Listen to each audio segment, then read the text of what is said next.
Your body didn't suddenly turn against you.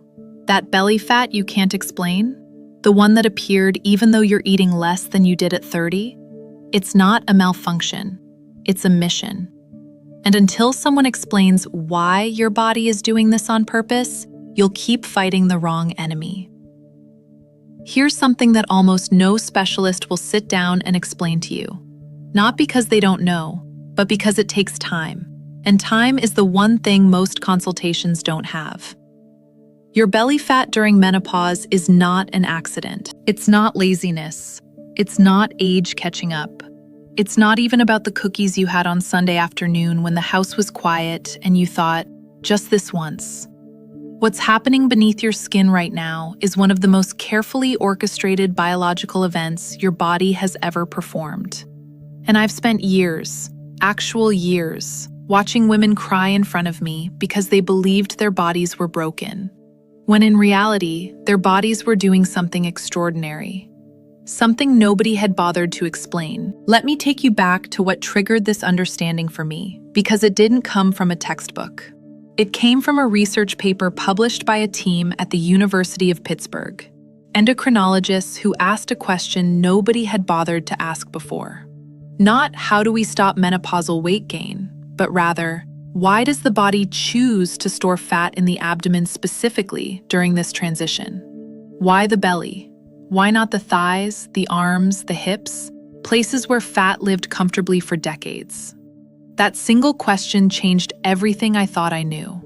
Because when you stop asking, how do I get rid of this? And start asking, why is my body doing this?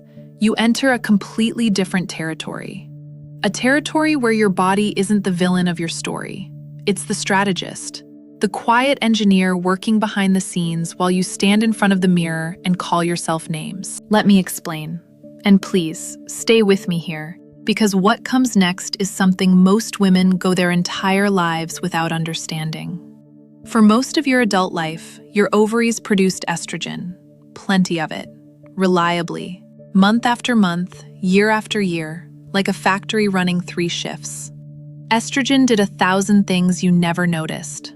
It regulated your mood, protected your bones, kept your blood vessels flexible and responsive, influenced your memory, managed inflammation throughout your entire system, maintained the moisture in your skin and joints, sharpened your cognitive function. You never thanked it. You never even knew it was there. But it was running the show. Here's a detail that most women never hear. Estrogen also controlled where your body stored fat. Specifically, estrogen directed fat toward your hips, thighs, and buttocks. That classic pear-shaped distribution that many women had throughout their 20s, 30s, and 40s wasn't random either. It was designed, engineered. Fat in those locations served deeply specific reproductive purposes. Energy reserves for pregnancy, for lactation, for the enormous metabolic demands of growing a human being inside your body and then feeding it from your body. Your body was running a program, a brilliantly designed one.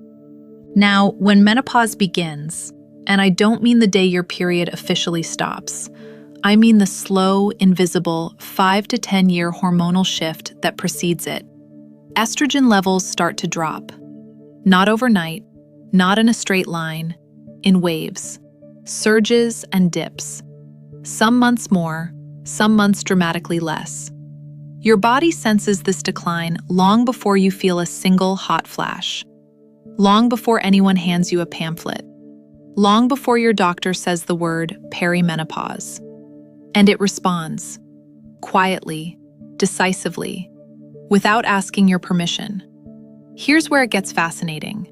Actually, no. Here's where it gets stunning. When estrogen falls, your body loses its primary internal source of that hormone. The ovaries are shutting down production, retiring, closing the factory. But your body still needs estrogen. Not for reproduction anymore, no. That chapter is closing. But for survival, for bone density that keeps you upright, for cardiovascular protection that keeps your arteries from hardening, for brain function that keeps your memories intact and your thinking clear, for managing the dozens of metabolic processes that literally keep you alive and functional for the next 30 or 40 years. So what does your body do? It panics? No, it doesn't panic. That's the astonishing part. It executes a plan, a backup plan, one that has existed in the human genome for hundreds of thousands of years, waiting for this exact moment. It finds an alternative factor, adipose tissue, fat cells, specifically visceral fat cells, the ones deep inside your abdomen, wrapped around your organs like a warm, insulating layer. These cells contain an enzyme called aromatase, and aromatase does something remarkable, something almost elegant in its design. It converts androgens, hormones your adrenal glands still produce even after menopause, into estrogen. Not the same potent estradiol your ovaries made, a different form called estrone. Weaker, yes, but present, functional. Enough to partially compensate for what the ovaries can no longer provide. Enough to offer a measure of protection. Your belly fat is manufacturing estrogen. Let that sink in. Really sit with it. Your body is deliberately, intentionally storing fat in the one location where it can produce the hormone it desperately needs to keep you healthy. This isn't your metabolism slowing down. This isn't a flaw in the design. This isn't your body betraying you. This is your body executing a backup plan that took millions of years of evolutionary pressure to develop and refine. And nobody told you. Not your doctor, not the magazine articles, not the fitness influencer selling a 21-day flat belly program.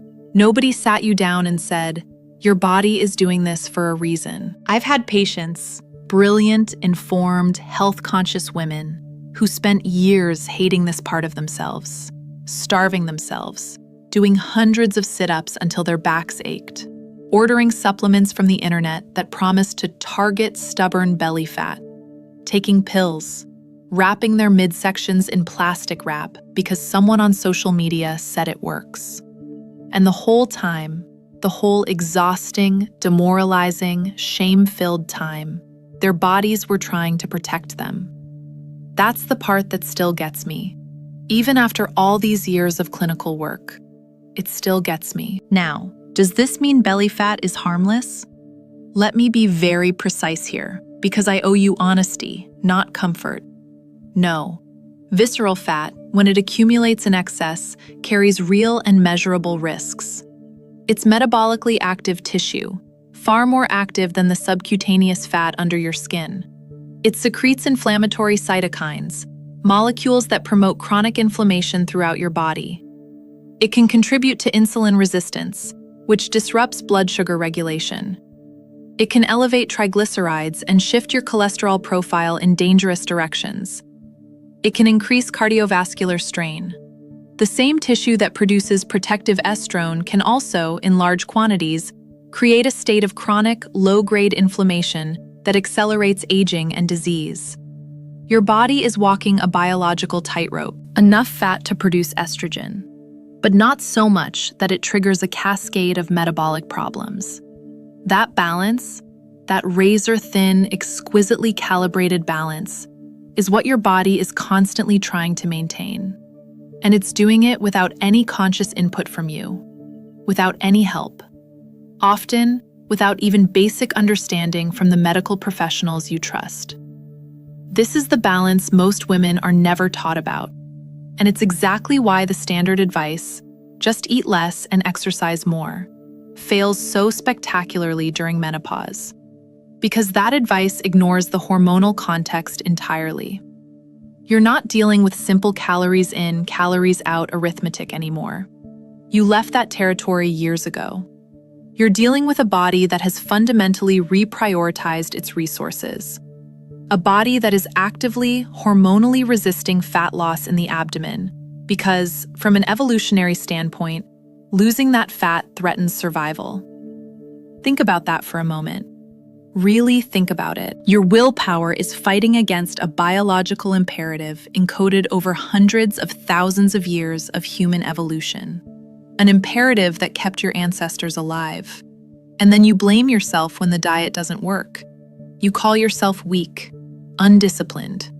You're not weak. You're fighting evolution. and evolution doesn't lose arguments easily. There was a landmark study, this one out of the Mayo Clinic, published in their proceedings, that examined body composition changes in women during the menopausal transition over several years. What they found confirmed exactly what I'm describing.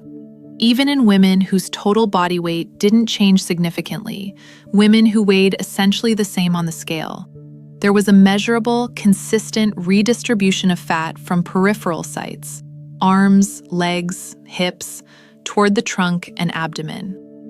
The body was literally moving its resources, reallocating, restructuring, like a company that's downsizing one division and reinvesting everything in the department that keeps the lights on. Your body isn't failing, it's restructuring. And here's the part that nobody talks about. The evolutionary logic goes even deeper than hormone production. In ancestral environments, when a woman's reproductive years ended, her survival value to the group shifted.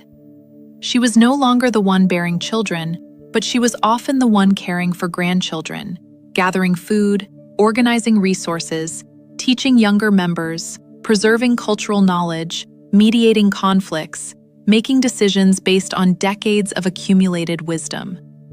The grandmother hypothesis in evolutionary biology, proposed by anthropologist Kristen Hawkes and supported by substantial evidence, suggests that post-reproductive women played critical, irreplaceable roles in the survival of their communities.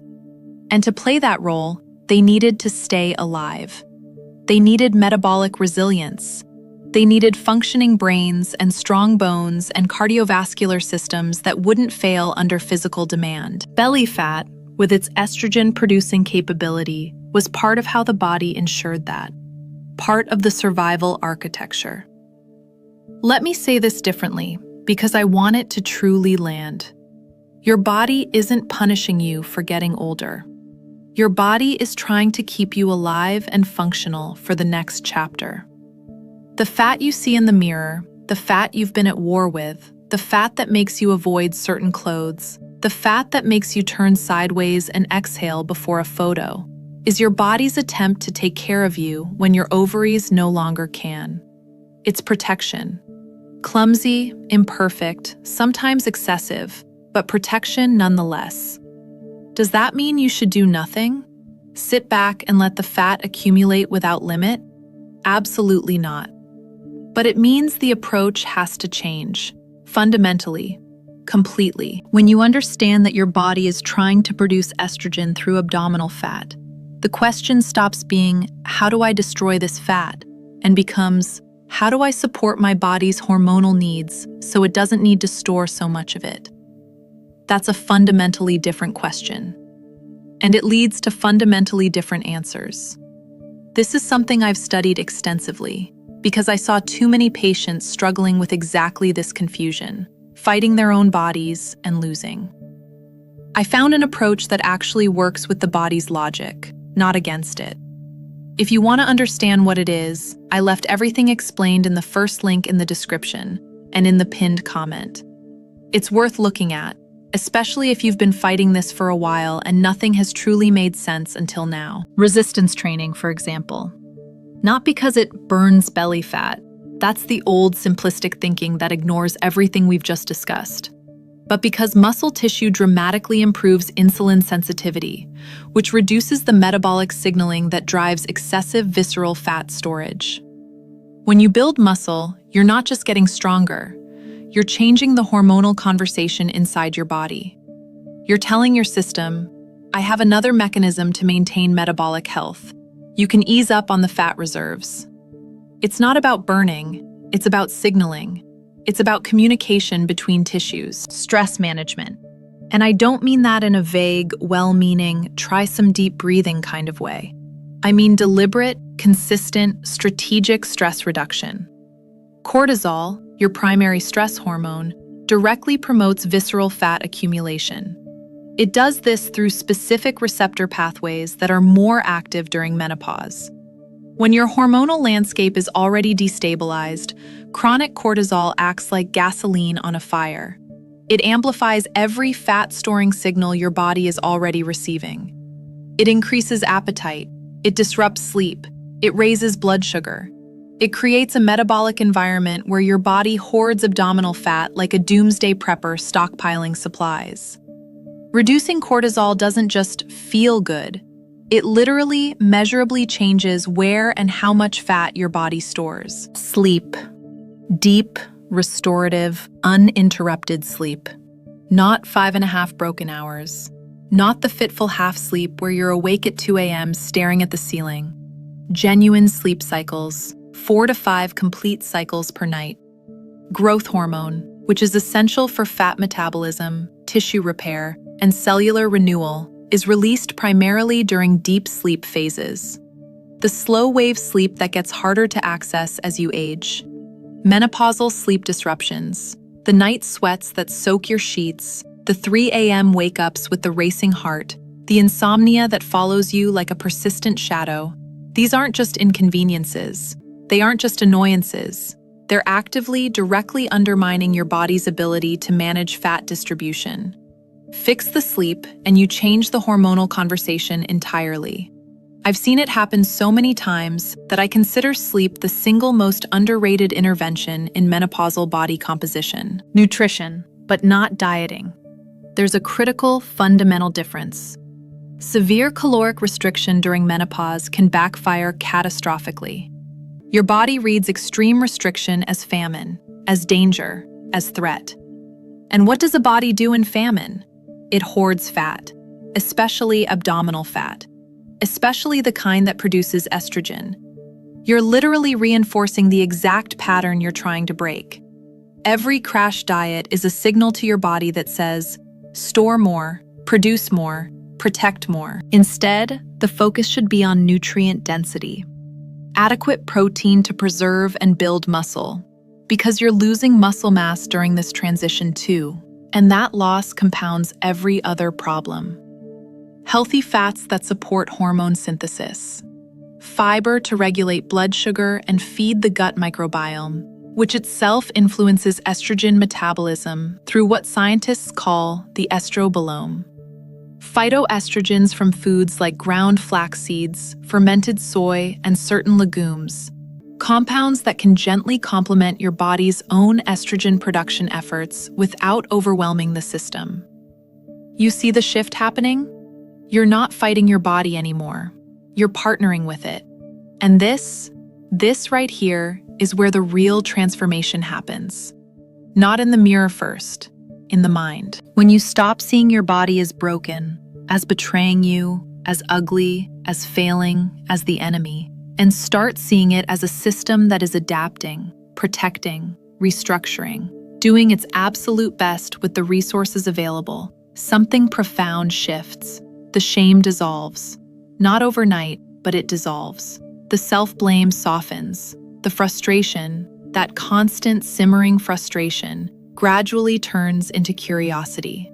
I've watched that shift happen in real time, hundreds of times. And it never stops being one of the most moving things I witness in my work. There was a patient, Colleen, 53, a landscape architect who spent her weekends hiking mountain trails and came in furious at her body. She was athletic her whole life, ran half marathons in her 30s and 40s, ate what she called a practically perfect diet. And in 2 years, just 2 years, she gained 14 pounds, all of it concentrated in her midsection. She told me, and I'll never forget this exact moment, she pressed her hand against her stomach and said, "I feel like I'm living in someone else's body." When I explained what her body was actually doing, the estrogen production through adipose tissue, the evolutionary logic behind abdominal fat redistribution, the hormonal restructuring that was happening beneath the surface, she went quiet for a long time, sat there, looked at her hands. Then she said something that I carry with me to this day. "So my body isn't broken, it's just reorganizing." Yes, Colleen, that's exactly what it's doing. And once she understood that, her entire approach changed. She stopped the periodic crash diet she'd been cycling through for years. She started lifting weights, not to punish her body, but to support it, to provide it with metabolic tools it could use. She prioritized sleep with almost religious dedication. She addressed her stress, the constant project deadlines, the perfectionism, the guilt about not being the person she used to be. And over the course of 8 months, her body composition shifted, measurably, visibly. Not because she fought harder, because she fought smarter. Because she worked with the biological program instead of against it. I share this because what helped Colleen and so many others wasn't just knowledge. It was having a clear, structured, step-by-step path that made sense of all of this chaos and confusion. I put together something specifically for women navigating this exact transition, and I made sure it's accessible for everyone. It's in the pinned comment and in the first link in the description below. If anything I've said today resonated with you, if you felt even a flicker of recognition, you owe it to yourself to take a look. Now, I want to leave you with something deeper, something that goes beyond the biology, beyond the hormones and the enzymes and the studies. We live in a culture that treats the female body as if its only valuable state is the reproductive one. Young, fertile, slim-hipped, flat-stomached, smooth-skinned, perpetually ready to be looked at, evaluated, measured against an impossible template. And when the body shifts, when it does what it is designed to do at this stage of life, we call it decline. We call it letting yourself go. We call it a problem that needs to be fixed, a condition that needs to be treated, an enemy that needs to be defeated. But what if the problem isn't your body? What if the problem is the story you were told about what your body should look like at every age? Your body at 53 is not a failed version of your body at 30. It's a different body, with different priorities, different intelligence, different architecture, different strength. The fat around your middle isn't a sign that something went wrong. It's evidence that something is working, fiercely, silently, relentlessly, to carry you forward into a chapter that could last decades. Decades of purpose, decades of living. Menopause is not decay, it's metamorphosis. And the women who understand that, who stop fighting the transformation and start directing it, those are the women who come out the other side not diminished, but redefined. Not weaker, but rebuilt. Stronger in ways they didn't expect. More grounded, more present, more free. Your body has been on your side this entire time. Through every hot flash, every sleepless night, every pound that appeared without explanation. It's been working for you, not against you. Maybe it's time you got on its side too. If this video opened your eyes to something you hadn't considered before, if it shifted even slightly how you think about what's happening to your body, subscribe to this channel. There's so much more to uncover about what your body is truly doing during this transition and why. Things that most women go their entire lives without ever understanding. Share this with a friend, a sister, a mother who needs to hear this.